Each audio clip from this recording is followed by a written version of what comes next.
এই মুহূর্তে অনেকেই মনে করছেন বিএনপি আগামী নির্বাচনে একক সংখ্যাগরিষ্ঠতা নিয়ে সরকার গঠন করে দেশ শাসন করবে।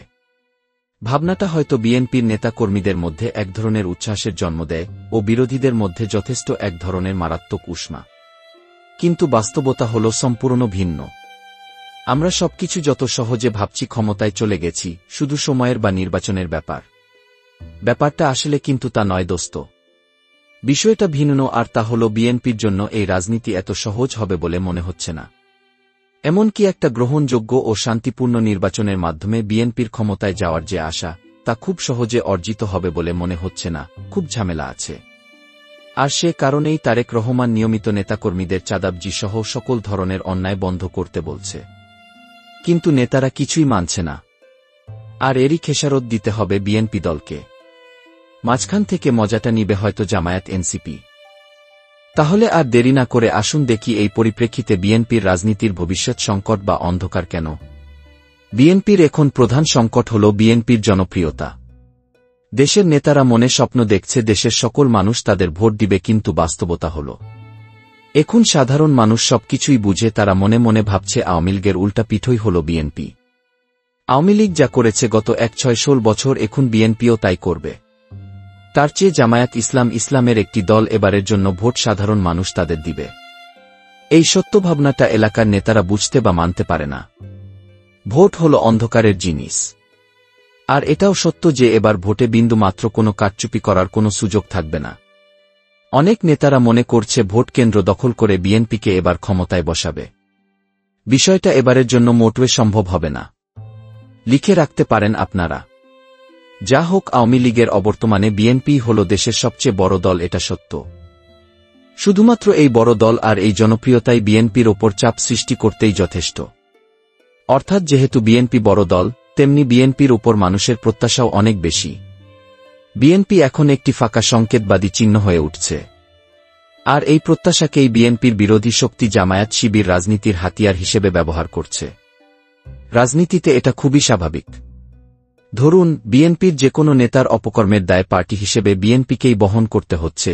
সেই সুবাদে বিএনপি গত ৯ মাসে ৪,০০০-এর বেশি নেতাকর্মীকে দলীয় শৃঙ্খলা ভঙ্গের কারণে বহিষ্কার করেছে। সত্যি বলতে ৪,০০০ নয়, কমপক্ষে ১০,০০০-এরও বেশি এই ঘটনা ঘটেছে। অপরদিকে অন্য দলগুলো জামায়াত এনসিপি নিজেদের কর্মীদের শৃঙ্খলা ভঙ্গের কারণে কি ব্যবস্থা নিয়েছে কিংবা কতজনের বিরুদ্ধে পদক্ষেপ নিয়েছে, তা কিন্তু আমরা খুব একটা জানি না। তাদের প্রকাশও নাই, কারণ তারা হাই কমান্ড মানে। বিএনপির বিরোধী গোষ্ঠী জামায়াত এনসিপি এটা বেশ ভালো করেই প্রমাণ করতে সক্ষম হয়েছে যে আমাদের দেশে যা অন্যায় ও অপকর্ম হচ্ছে, সব দায়ী বিএনপির কর্মীদের। বিএনপির এখন বহু নেতাকর্মী যে সকল অন্যায়ের সঙ্গে জড়িত, এই বিষয়ে কোনো সন্দেহ নেই। বিএনপির দ্বিতীয় সংকট হল বিএনপির কোনো নেতার আসলেই জনসমর্থন আছে, আর কোনো নেতার জনসমর্থন নাই। সেটা আসলে বিএনপির নেতারা নিজেই জানে না, তারা শুধু দেশের দিকে তাকিয়ে নিজের কথা ভালো ভাবছে। তারা একবারও গত ৯ মানে কি অন্যায় করেছে তার এলাকার জনগণের সাথে সেটা কেউ চিন্তাও করছে না। তারা কেউ ভাবছে না কে কার জমি দোকান চেয়ার জোর করে দখল করেছে, কোনো আওয়ামী লীগকে নিরাপত্তা দিবে বলে কত লক্ষ টাকা হাতিয়ে নিয়েছে। এগুলো যারা করেছেন তারা দয়া করে এবার অন্তত তারেক রহমানের কাছে নমিনেশন চাইতে যাবেন না। আপনাদের একটু আশ্চর্য লাগছে, তাই না? আসুন ব্যাপারটা এভাবে ভেবে দেখি। সেটা হল 2014-2014 থেকে 2024-24 সাল পর্যন্ত 3টি নির্বাচনের 2টিতেই বিএনপি অংশ নেয়নি, কেননা এতে ব্যাপক কারচুপি হয়েছে সেই সময়ের ভোটে। এর ফলে আওয়ামী লীগে যেমন হাইব্রিড নেতারা শুধু সংসদের টিকিট কিনে নেতা হয়েছেন, তেমনি বিএনপির এখন কোনো নেতার পেছনে কত লোকের জনসমর্থন আছে তা বিএনপি নেতৃত্বের পক্ষে জানা সম্ভবই হচ্ছে না। এর একমাত্র গ্রহণযোগ্য উপায় হল নির্বাচন। তো এর ফলে কি হয়েছে? এতে বিএনপির সব পর্যায়ে এমন নেতৃত্ব ব্লক তৈরি হয়েছে যারা মনে করে তাদের পেছনে জনসমর্থন আছে, কিন্তু বাস্তবে এর প্রমাণ বা অপ্রমাণ করার কোনো নির্বাচনী উপাত্ত বা ডকুমেন্ট তাদের বা আমাদের কাছেই নেই। এর ফলে পার্টির ভেতরের ক্ষমতার এই ছোট ছোট ব্লকগুলো যখন কেন্দ্রীয় নেতৃত্বকে নিজেদের এজেন্ডা বাস্তবায়নে চাপ দেয়, তখন কেন্দ্রীয় নেতৃত্ব এই ক্ষমতা ব্লকগুলোর জনসমর্থনের ভিত্তিতে সিদ্ধান্ত নিতে পারে না, কেননা সেই পরিমাণে প্রচুর তথ্য নেই আমাদের কাছে। তখন তারা বা নেতারা নিজেদের ব্যক্তিগত আনুগত্যের ভিত্তিতে নমিনেশনের জন্য বিএনপির বড় বড় নেতারা সিদ্ধান্ত নিতে বাধ্য হবে। ভিডিওর কথাগুলো সত্য বা মিথ্যা সেটা কমেন্টে লিখে জানান। অর্থাৎ এই দুর্বলতা বিএনপির বিরোধীরা ব্লক রাজনৈতিকভাবে ব্যবহার করবে, এটাই স্বাভাবিক, অর্থাৎ নির্বাচনকে বারবার পিছিয়ে নেওয়ার চেষ্টা করবেই। বিএনপির তৃতীয় এবং বড় সমস্যা হল সংস্কার নিয়ে বিএনপির বাস্তববাদী অবস্থান। যেহেতু বিএনপি ক্ষমতায় যাবে, সেহেতু তাদের উপর দায়িত্ব পড়বে সংস্কার বাস্তবায়ন করা।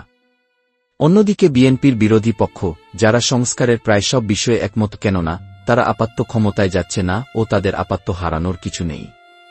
এখন যদি বিএনপি কোনো সংস্কারে ভেটো দেয় এবং নির্বাচনের জন্য জোর করে, সেই ক্ষেত্রে অন্য দলগুলো, যেমন Jamaat, NCP, AB party, Charmonai পীরের দল ও অন্যান্য ইসলামিক দলগুলো সবাই মিলে নির্বাচন বয়কট করে ও নির্বাচন প্রতিহত করার হুমকি দেয়। তবে বিএনপির আসলে তখন কিছু করার থাকবে না, নির্বাচন পিছিয়ে যাবে। আর এখন যদি ইসলামপন্থী দলগুলো নির্বাচন বয়কট করে, তবে বিএনপি কি একা একা নির্বাচন করবে?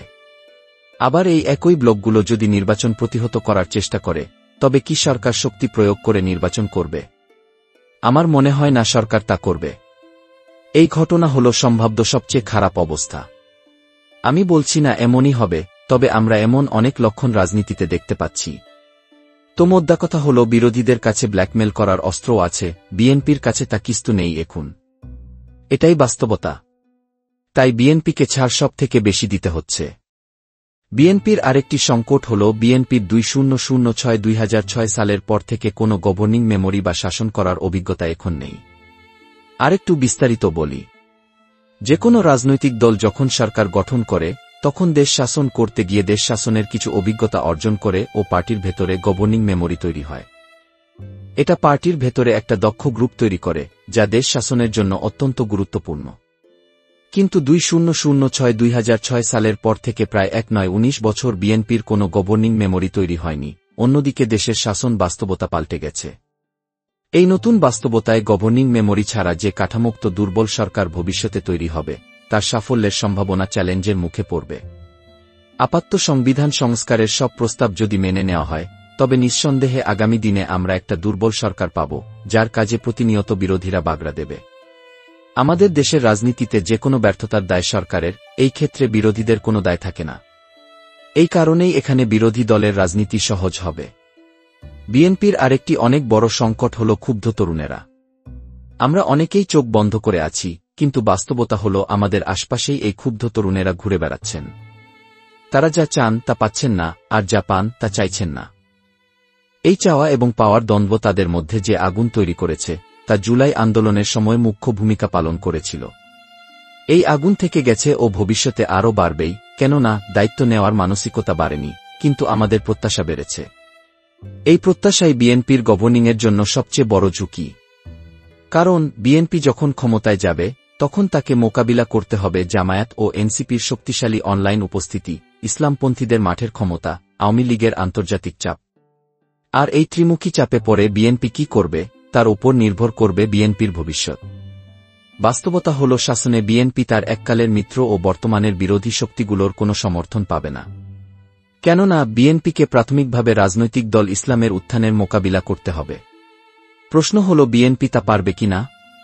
বিএনপি এই 5 সংকট কেমন করে মোকাবিলা করে, তার উপর বিএনপির রাজনীতির অনেক কিছু নির্ভর করবে বলেই মনে হয়। বিএনপি যদি আগামী 10 বছর অন্তত পাবলিক ম্যান্ডেট নিয়ে দেশ শাসন করতে চায়, তবে বিএনপিকে পার্টির আধুনিকায়নের দিকে নজর দেওয়া ছাড়া উপায় নেই। এইসব নোংরা নেতাদের হিসাব নিকাশ করে নমিনেশন দিতে হবে। তাই আমরা বলতেই পারি, বিএনপির ভবিষ্যৎ রাজনীতি কোনোভাবেই সহজ হবে না। প্রশ্ন হল, বিএনপি এখন কতটা প্রস্তুত? আপনাদের অসংখ্য ধন্যবাদ কষ্ট করে আপনাদের মূল্যবান সময় দিয়ে ভিডিওটি শেষ পর্যন্ত দেখেছেন। উপরের বিষয়গুলো একবারে বুঝতে না পারলে আবারও কষ্ট করে দেখুন। আমাদের চ্যানেলের পক্ষ থেকে অনুরোধ হল, খুব মনোযোগ দিয়ে শুনুন এবং আপনি পরিষ্কার বোঝার চেষ্টা করুন। যদি আপনার মনে হয় কথাগুলো পুরোপুরি সত্য, তাহলে আপনার কাছে অনুরোধ হল, চ্যানেলটি সাবস্ক্রাইব করুন আর ভিডিওটি আপনার পরিচিত সকলের হোয়াটসঅ্যাপে লিংক শেয়ার করুন। বিষয়গুলো সকলের জানা দরকার, আমরা কোথায় আছি, আগামীতে কি হতে যাচ্ছে। শেষবারের মতো অসংখ্য ধন্যবাদ। আপনারা সুস্থ ও ভালো থাকুন। আল্লাহ হাফেজ।